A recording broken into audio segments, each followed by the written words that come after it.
Hey guys, it's time for dinner party tonight. America, my home. Today we're doing a dinner party based on 19th century concepts, okay? So we're not being completely 19th century because we'd be here for 3 days according to Supersizers. Go! We're having a special dinner party tonight after the shoot.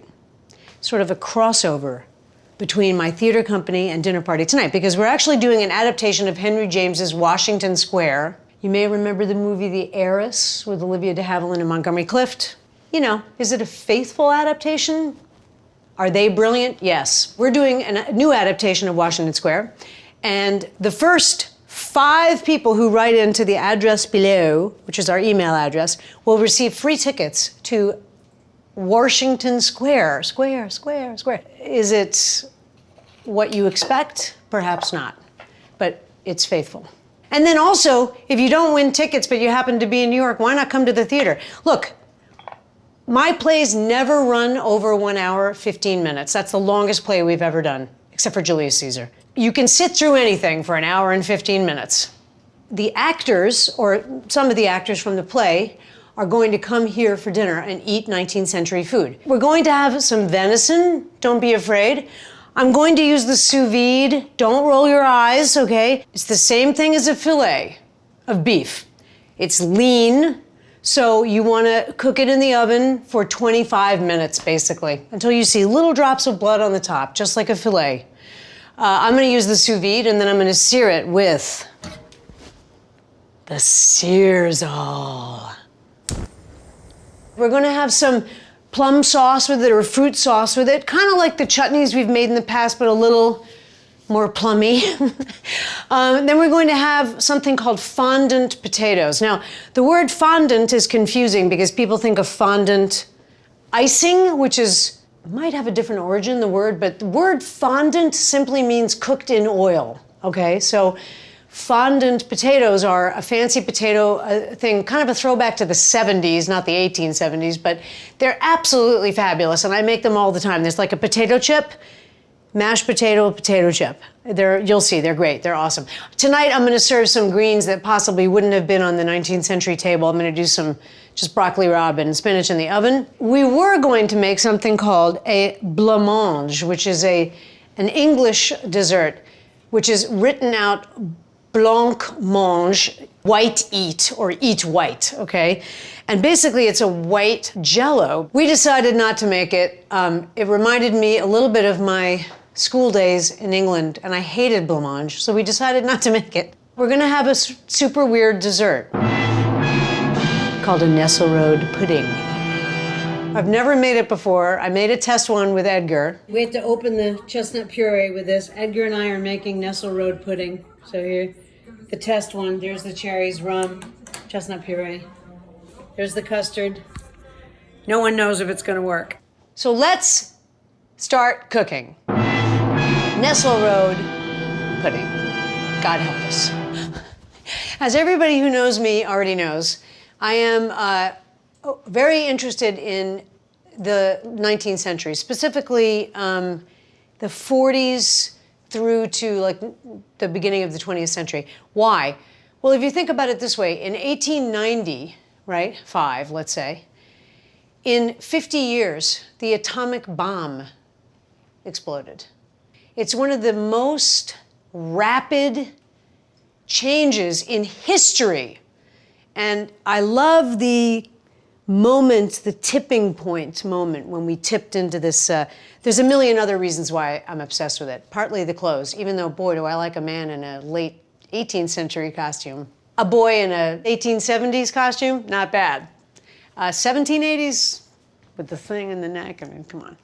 All right, so let's make Nesselrode pudding. It's called pudding in this case because it's a dessert. It's not pudding.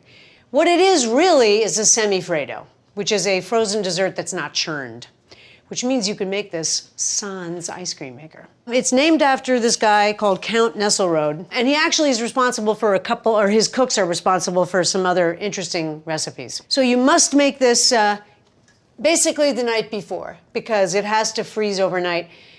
The recipe says 5 to 6 hours. That's a crock. I think it has to freeze for 12 hours. There's problems with the recipe, which we'll go through together.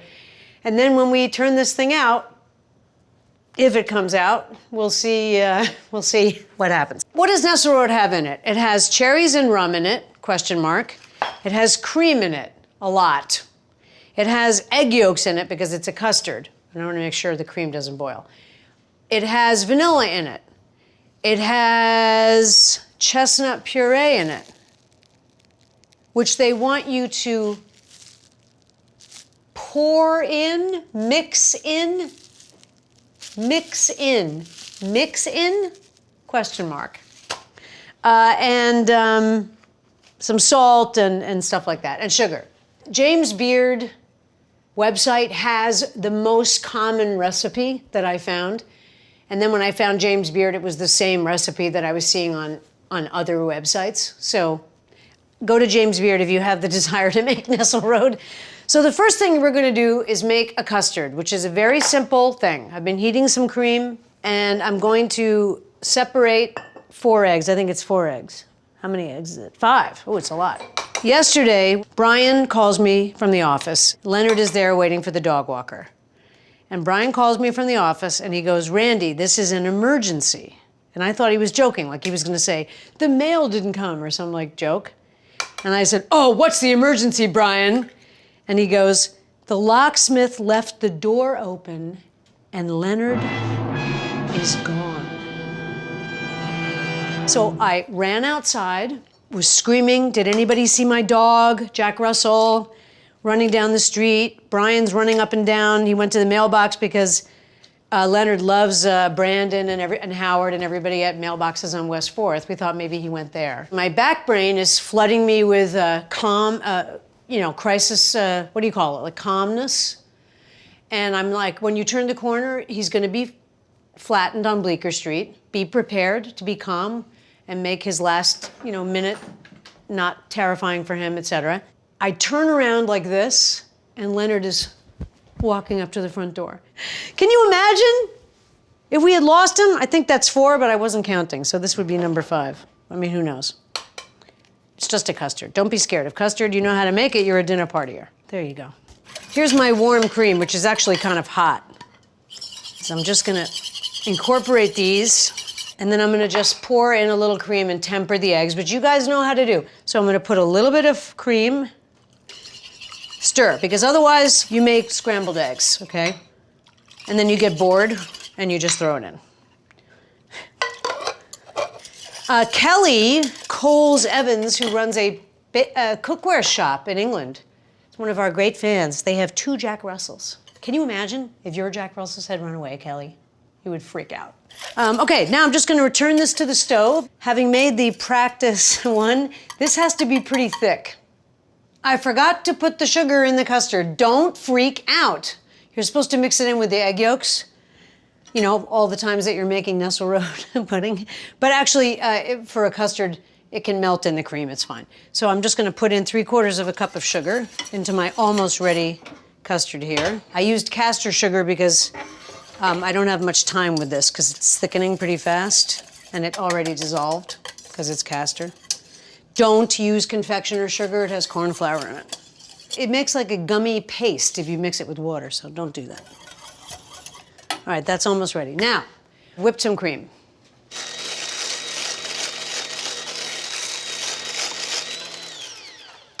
So here's my custard. Is it thick enough? It's certainly thick enough to make ice cream. Stir in chestnut puree. I just want you to absorb this. Stir in a solid, question mark. I don't know what they mean, but this is what Edgar and I did. I don't know. And then I went like this. Now, a lot of it melted. You'll see it melting. Right, but there's huge pieces of chestnut. It's so bizarre. I will say this one melted a little better than the one I made with Edgar. Maybe because it was room temperature, Reg. I said, Edgar, do you think we should strain it? And he said, yes, that sounds like a good idea. Oh, big lumps. So I'm just gonna go like this. They want you to dump in half a cup of rum and your fruit. Now I've soaked some of these Amarena in rum, Sailor Jerry, which is also a tattoo style. It's this kind of tattoo. Big shout out to Scott Campbell for my sickening new back tattoo.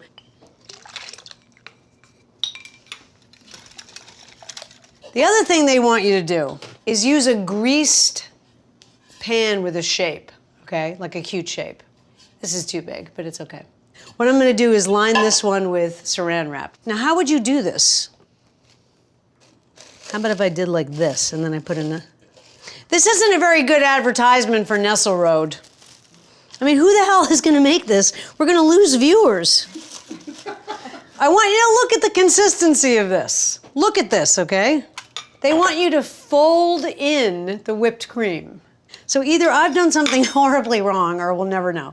Oh, you're supposed to chill this. It's pretty warm, actually. I'm gonna put it in the fridge for a few minutes. So here's the whipped cream and here's the Nesselrode soup. What we're gonna do is Reggie's suggestion, which is fold the Nesselrode into the whipped cream. Oh, you might be right, Reggie. Up, a little more than a spoonful.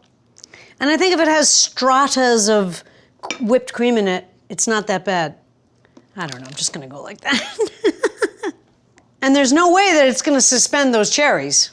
The cherries are gonna go straight to the bottom. All right, here we go, I'm pouring it in the mold. Can somebody hold the plastic? Like Lynn, can you come here and hold the plastic? Like this, and then sort of put your chin here. Okay. So that it doesn't move, okay? 19th century cooking. Oh my God, it all ran past the plastic. And it's not greased either. I'm gonna take the plastic out. Wow. You're gonna cover this tightly with tin foil. And I'm gonna freeze this for 12 hours or so. Maybe only a few hours if the other one is a complete disaster. I'm gonna put this in, and I'm gonna take out the one I made with Edgar. I'm gonna try to get this out of here. It looks absolutely disgusting. However, it's quite delicious. Edgar and I tasted the liquid. What I'm gonna do is quickly dip it in this warm water. And I'm gonna sort of bring it up the sides. All right, it looks a little melty now. Okay, ready? So I'm gonna slam it.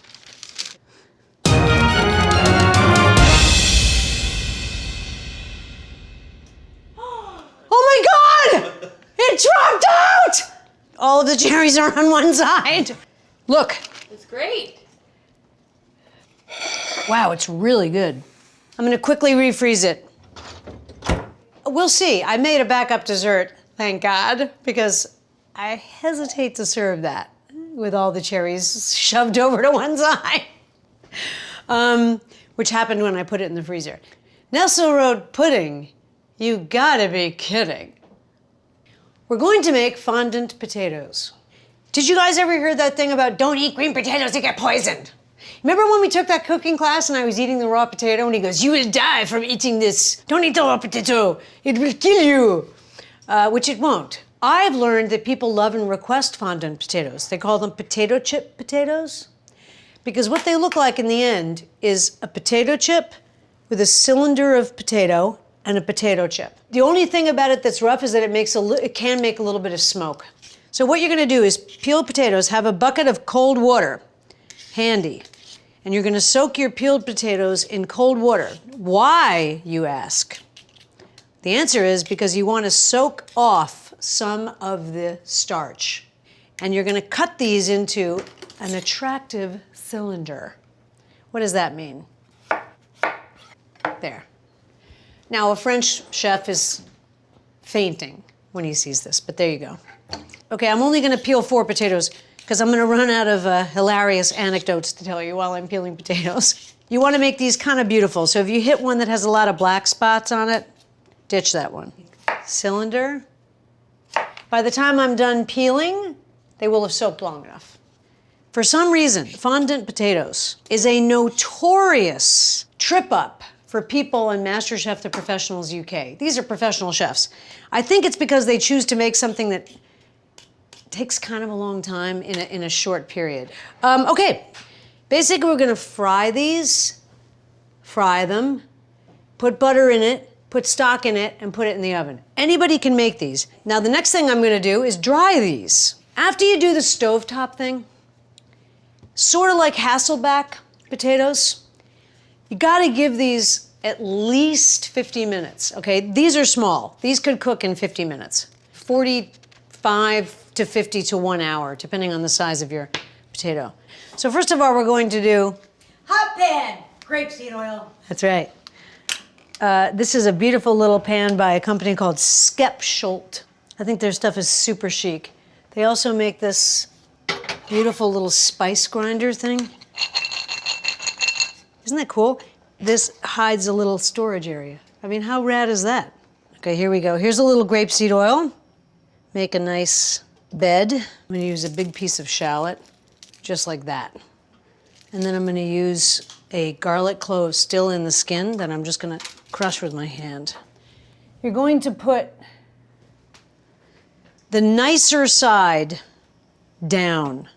And also it's kind of a rule in life that you cook something presentation side down first.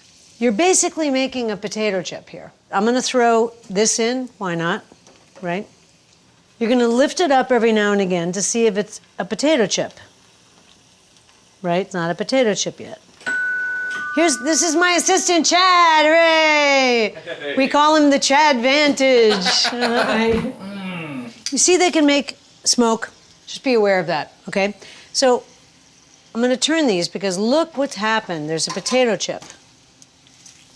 And you can also see that it's cooked ever so slightly down from the potato chip. Do you see that sort of translucent line? Eventually that's gonna be your whole potato. I'm gonna take this off the heat just a little bit. I'm gonna take this piece of paper and I'm going to clean up the excess oil in here, which is kind of an important step because you're about to put more oil in it.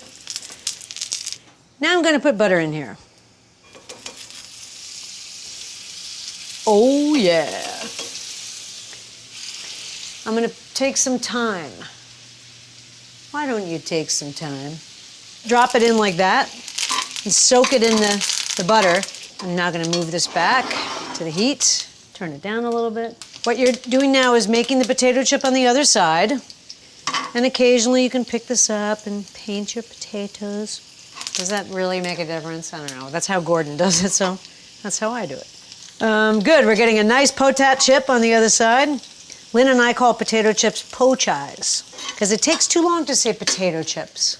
So now we have potato chips on both sides, and I'm going to move this off the heat. So I'm just gonna mop up a little bit of the excess butter, and I'm gonna pour stock in. Sort of up pretty far, like that. And then I'm gonna put this in the oven. Look at how beautiful that is. Those are small, 45 minutes.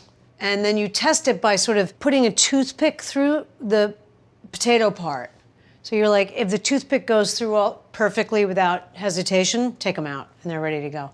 You could probably re-crisp the bottom if you wanted to and maybe make them in advance. Anyway, fondant potatoes. Now we're gonna make venison loin from a deer, like Bambi. I got these from D'Artagnan, which it's humanely raised, still gets killed, but it's humanely raised. We're just gonna basically do this as if it were a tenderloin of beef. And I'm gonna use the sous vide. You don't have to use the sous vide, you can do it in the oven. But venison should be extremely rare, okay? So we're using this foolproof method. I didn't get this from my butcher, so I didn't have to tip him. But I'm just gonna do a very ordinary seasoning of these. And I'm gonna take them outside and sear them in a pan, which I've just put a little grapeseed oil in. So they have a nice color before we seal them, not in the chamber vacuum sealer, but in the food saver, which is a good product. I'm just gonna take these outside and sear them. Should make a very nice loud noise, which it did. I've never made venison before, it's very exciting. Nice color, see? That's all you're looking for. Drop a knob of butter in here. Pre-sear if you're using sous vide. If you're not using sous vide, you still wanna do this. You're not gonna cook it at a super high heat. Ah, there you go. Very nice. Okay, let's go back in. We're gonna use the food saver, which is second best to the vacuum sealer, but it's a pretty good unit. The problem is if there's a lot of liquid, because it's not a vacuum, it will suck the liquid up to the opening and will ruin your seal. So you have to kind of hold it if it's got like a marinade and kind of tilt it and all this stuff. But we're just gonna put in a seared loin, it should be fine. I'm gonna put it in the bottom like that. Keep all moisture away from the top. And I'm gonna put it in the little thing right here. Oh my God, it's so exciting.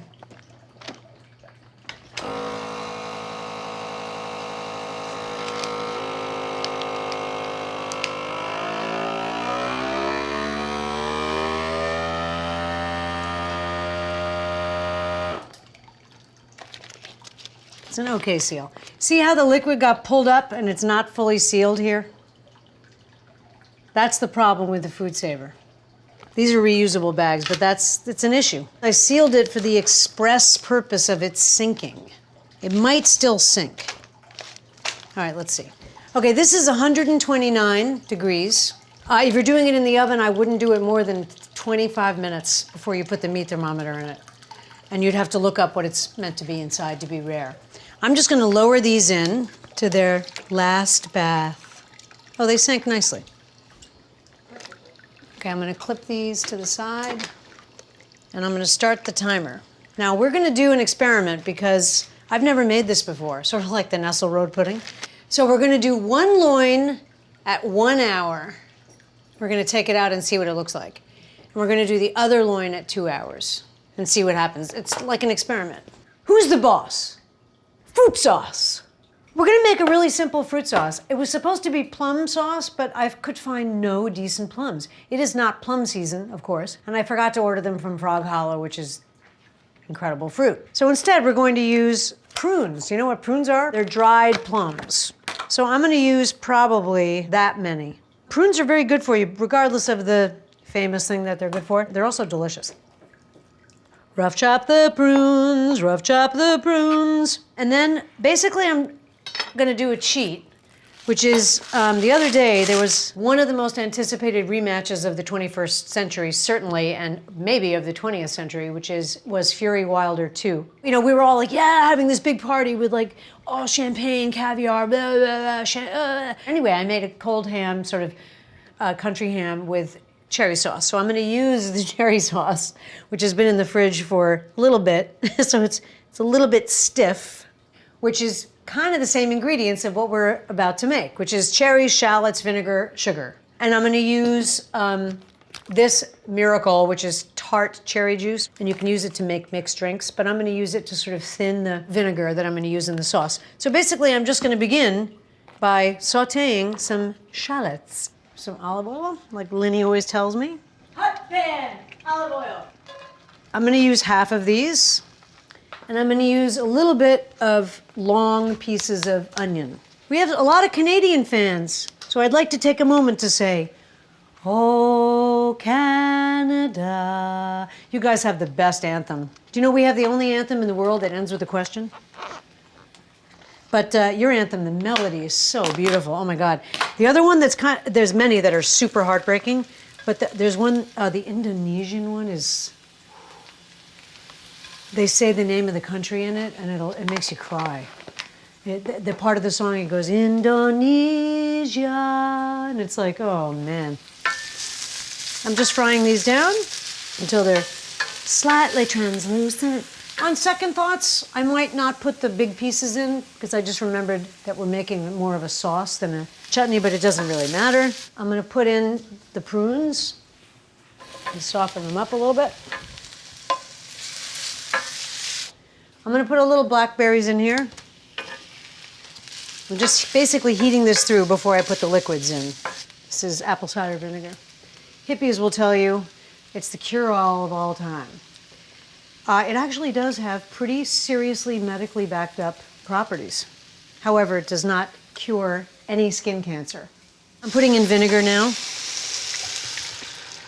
Okay. A little salt. Little pepper. And some sugar. The sugar is what's going to make it like a sauce, kind of, and it's not going to be too sweet because it has vinegar in it. Hence, it's a gastrique. I'm going to use a little bit of this, which is really sour cherry juice. It's not sweetened, but I'm trying to make the sauce super red because I want that with the venison. And I'm hesitating now to put the old sauce in. Maybe I'll put a little bit in. Oh, I'll put it all in. You know what you could do is blend this, maybe. Yeah, maybe we'll do that. And I'm going to reduce that until it's not super thick because I want it to be a sauce, not a chutney. All right, so I'm going to let this reduce for a little bit. I've decided that we're going to blend it and make it really luxurious. And I'm going to leave a couple of pieces of fruit whole. And I might have to add some water to this.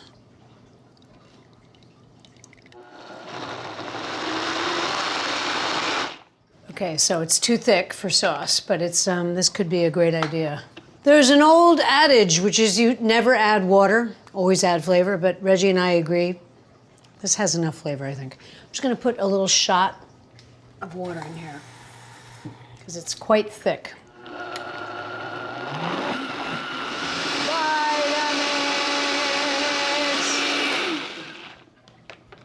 Ah, there we go. Definitely needs to be thinned ever so slightly more. Now I'm just going to pick up these pieces of fruit and drop them in. I can now remove that onion that I thought was inappropriate. So that, look at that. Beautiful sauce. Needs about a cup of water when we get closer to dinner. Plum sauce. I'm at a loss. But it's the boss. So here we go. We actually increased it to an hour and a half because Regina and I sort of sous vide intelligence that if a small fillet is 2 hours at a higher temperature, it's possible that this is an hour and a half. So we're going to check an hour and a half. I don't think it's cooked. It feels super, super, super, super, super rare. I want to cut it in the middle. Oh my God, it's completely perfect. You should never cut meat before it's rested, but we just wanted to check the timing. I might turn that one off, actually. Maybe I'll leave it for another 30 minutes. This is the sous vide thing that I didn't know that you should really know if you buy a jewel, and you have to go deep into this YouTube sous vide world to find this out. The color changes. So when you take out your filet and you're like, oh, it's medium rare, just wait 2 minutes. And it will come to the color. It's very strange, but I've absolutely noticed it. So this is perfection. This is rare. The reason it's bleeding is because it's not rested. If you ever get a piece of meat on your plate in a restaurant and it's got blood, it means they didn't rest it. So for the juice to contract back into the meat. This needs to rest for probably 10 minutes. And then I would just slice it, serve it beautifully on a tray, surrounded with herbs or something, with our delicious, amazing plum sauce. Venison. I forgot about the Searsall. The flamethrower is light and portable and is handled like a rifle. So I bought this because a lot of tender things like venison or pork chops and things that are perfectly cooked can be ruined in the sear. So I bought this thing basically from the guy sous vide everything. I'm gonna try this. It's not that hot. What the hell? I'm probably using it wrong. It didn't really sear it. Huh. Sears all. The other way to sear it very quickly, but with this beautiful cook you have some leeway, is to take a very hot pan, fry some butter in it, and just spin it around in the butter. and it'll sear beautifully. I'm very happy with this. I think it's gonna be good. Today we made a beautiful sous vide tenderloin of venison. We made fondant potatoes cooked in butter and herbs with a crushed garlic. We made a prune sauce, which should have been plums, but it's still good. Smooth, yummy, rich. And then we made Nesselrode pudding, which sort of worked. My guests are about to arrive, actors and my stage manager. So I'm gonna go and get ready, maybe run a comb through my hair, put some moisturizer on, God knows. And we're gonna have a little dinner party tonight. Hello! Oh my goodness, hi sweetheart. Did you hang up your This looks amazing! Oh my God. How are you, brother? Johnny, champagne. I will never say no to champagne. And a Sancerre for the young lady. Here's to us, who's like us, damn few and they're all dead. Cheers. Don't clink or we all have to clink. All right. Are you scared, Johnny? Are you scared of being on the camera? No, scared of eating. This is scared of eating. John McCormick. I'm Hello. always terrified of forgetting his last name. Why? Do you know that? How Because dare I you? always want to call him John McIntyre. This is Dee Pelletier, who is an old friend of mine. An old friend. We're the same age. And I thought of Dee for some bizarre reason. It came into my head, Dee would be great. Dee would be great. And lo and behold, she's f***ing great in the part in Washington Square. That's Eric Savage of Pie Contest fame. Remember him? He won all those pie awards. Eric Savage is also my stage manager, a stage manager, as we say in France. And this is Britt Genelin, who plays Catherine in Washington Square. And she's wearing a lovely black outfit like all the ladies chose tonight. And then over here, we have Sam and Leo. These guys stepped in to take over the Herculean task of taking care of Randall. So, Sam and Leo. So let's have a freaking dinner party. Woohoo!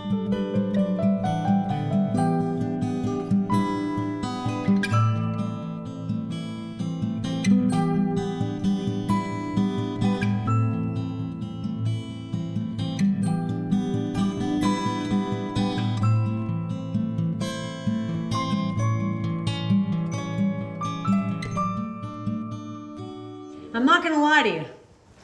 I did a 19th century dessert. All right? And it was, I made it with Edgar, which was super hilarious. Last night with Edgar? 2 nights ago. And we made another one today, which I'm just gonna be honest, we poured down the drain. But the one that I made with Edgar actually worked. However, we haven't cut it yet, so I don't know if it works. It's essentially a semi-Freddo, which is a kind of ice cream dessert, okay? Called a Nesselrode Pudding. Here she strode. She's bringing the Nesselrode. Has she broken the code? The code of the Nesselrode. Wow. Okay. That's the cherry It side. does look fun. Okay, that's the cherry side. Well, it's like a pizza topping. Now look, I'm just gonna tell you that this is actually frozen. Okay. It's a disaster, It's not a disaster. and it caused a disaster in the kitchen. Now, good luck, my friends. It should slice. Okay. What's the It's outside of the chestnut cherries? semi-Freddo. Chunks of chestnut. Those are little flecks of chestnut. Okay. It's sliced. Oh, Eric's getting the first slice. Oh my God! Perfect. Thank you, Eric. Look at that. The Nesselrode is delicious. Hello, mother. Hello, father. Here I am at Camp Dinner Potter. Listen, I don't know how to thank you guys for watching even 5 minutes of this thing. I honestly don't know. And also, my beautiful actors from Washington Square, okay? That they came here on their one night off this week, I want to add, okay? Where they have families and they came here for dinner. So that's a big deal.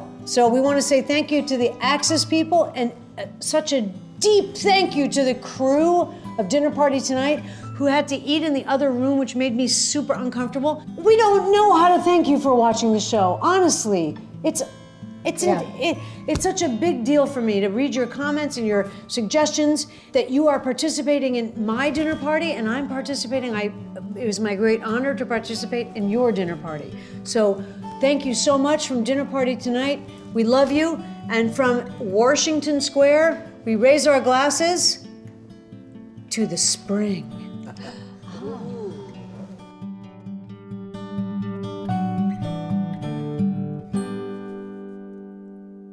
The Nesselrode is delicious.